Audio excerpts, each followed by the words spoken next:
folks, this is Bob, BBD, Fast and Furious. I'm talking about the man ki baat in the morning.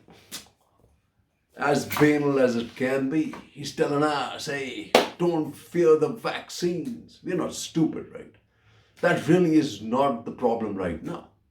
What I'm going to ask you is, don't fear the vaccines. Vaccines are critical, but where are the vaccines going to be based on the stocks we have and the kind of productions we've lined up? That is the answer, folks, because this is what it looks like when somebody tries to get a vaccine. He is locked out. Do you see that? They are locked out. That's the situation with the vaccine. So you asked 4 questions, as Karan Thapar's asked, about the vaccine. The first question is the most important. It has 2 parts.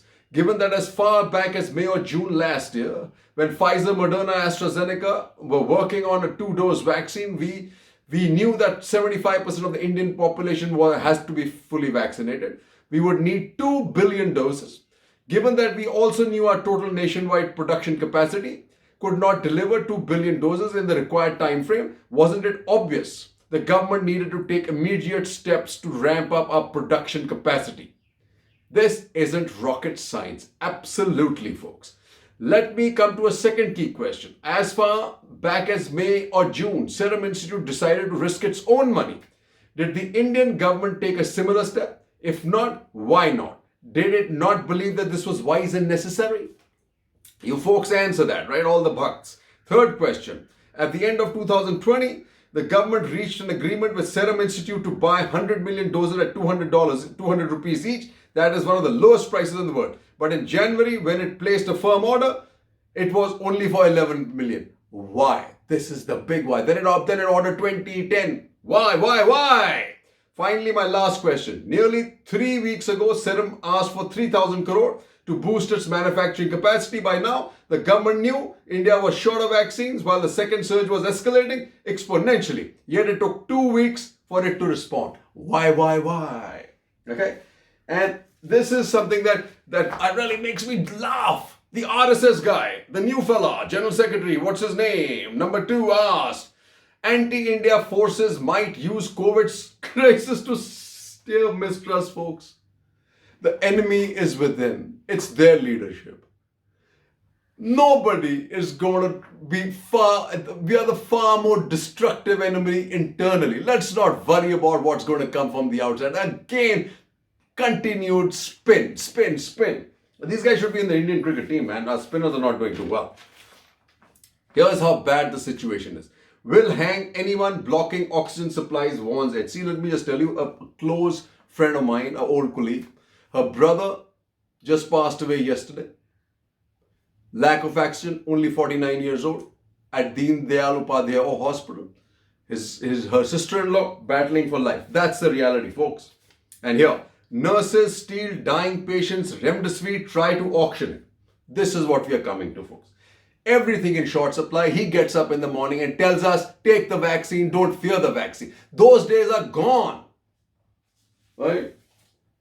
This is another peach, guys, from the next in command, Amit Shah. Why inaugurated asked patients' relatives as Gujarat DRDO facility not operational. So this facility was opened by Shah just after he inaugurated the Gujarat oxygen plant and was supposed to open on Saturday. All patients lined up outside. Hey, nowhere to go, gates locked. That's vintage Shah, vintage BJP. He's the one who said, ना ये तो जुमला होता है, ये तो election में चलता है, बोलना कुछ भी बोल दो, एक्चुअली कुछ होता नहीं है, आपको भी पता है, हाँ, उन्होंने खुद ही बोला था. At the same time, Gujarat continues to be in the hole, and that Gujarat experiment, folks, or experience, or whatever you are talking about, Gujarat model, is done and dusted. Let's not keep following this Gujarat model. Gujarat Deputy CM tests positive. State adds over 14,000 fresh cases, and this is a lie. Gujarat, Madhya Pradesh, UP are seriously underreporting deaths and infections. Then it says, COVID-19, is this a political turning point? India faces an unprecedented crisis, a crippling second wave of the pandemic that has strained its health system and caused suffering. The government is on test. Question is will people finally wake up, or we will continue to get smoozed by this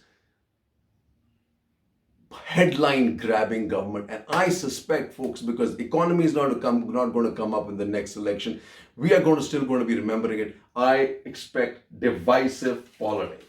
And this is what I want you to note, folks. India cannot breathe, as Tavleen Singh writes. India is in the ICU, and those who put her there now spend their time trying to shift the blame.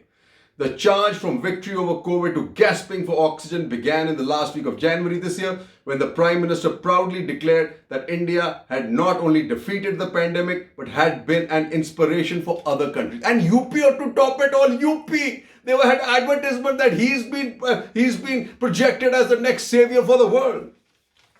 When epidemiologists and doctors started ringing alarm bells about the possibility of a second wave, they were ignored by high officials in the government of India with an arrogance that they continue to exhibit. They have been responsible for criminal mismanagement and should be sacked if sacked. It was their strategy to fight the pandemic in a centrally planned way. Now they blame state governments for the grim shortage we are seeing of oxygen supplies in major hospitals in Delhi and Mumbai. The strategy was so flawed that India now has more daily cases than any other country, and the death toll is rising so rapidly that there are long queues outside cremation grounds, and graveyards are running out of burial space. The Prime Minister may have become fully aware of the horror that has resulted from criminal mishandling by officials, but the message his ministers and sycophants and party spokesmen continue to send remains defiant. Last week, a senior BJP spokesman appeared on a primetime chat show to declare that the opposition parties were planning vulture politics, folks. Vulture politics. But in this, folks, the vulture is the BJP itself. It's feeding off the dead. It should remember it. So what should happen now? As a first step, the Prime Minister needs to sack the officials in the government whose criminal negligence has put India in intensive care for oxygen. The most important thing he needs to do is to open the purse strings of Prime Minister Cares and use it along with 35,000 crores allocated in the budget to vaccinate the country. Putting out best scientists on the job should be a priority. For the moment, India feels like a ship that is totally adrift, folks. And here is where I come to, right?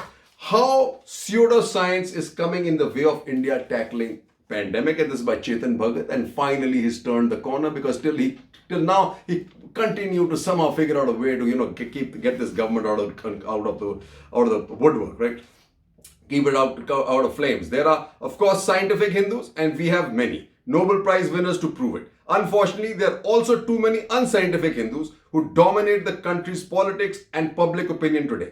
Worse, some of them mix some fake science in their unscientific beliefs.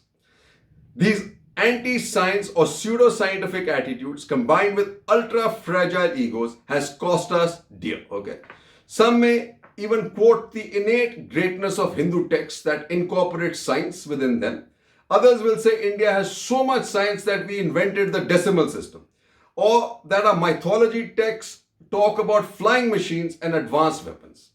Unfortunately, over-glorifying our history and mythologies and mixing some scientific terms in it don't make us a scientific at all. In fact, it is the opposite, folks. That is what's been happening, and I've been saying that all along. In contrast, an unscientific mind believes all the knowledges that we need has been discovered in our great past. That if we were to only adhere to our scriptures, follow our glorious history, not question what our great forefathers believed and keep our faith, we would achieve great progress. That's why, baby, this government changed the narrative for the great and forward-thinking Hindus like us. Whether it is our diets, economy, medicines, education, how to live our life, or governance, many unscientific Hindus believe our past has all the answers. Courtesy Dr. Harshvardhan and sitting and signing off on what the Baba Ramdev's medicine man. The Vedas contains everything people say, or that thousands of years ago we were the most advanced players on earth. Even if one were to believe that claim, one begs to ask, what happened then? How did we lose our way? I'm glad he's finally asking the question. We want to live in the glory of the past, even as other nations whiz past us. True that, true that. Those who yearn for and live in an imagined past stay stagnant, while progress comes to those who live in the future, folks. And that is what is so critical about this. And this is when I say, look at what Chidambaram says. Blue, bluff and bluster and trolls. A prime minister taking off every other day to address election rallies. A health minister repeating ad nauseum that there is no shortage of vaccines, of oxygen cylinders or remdesivir.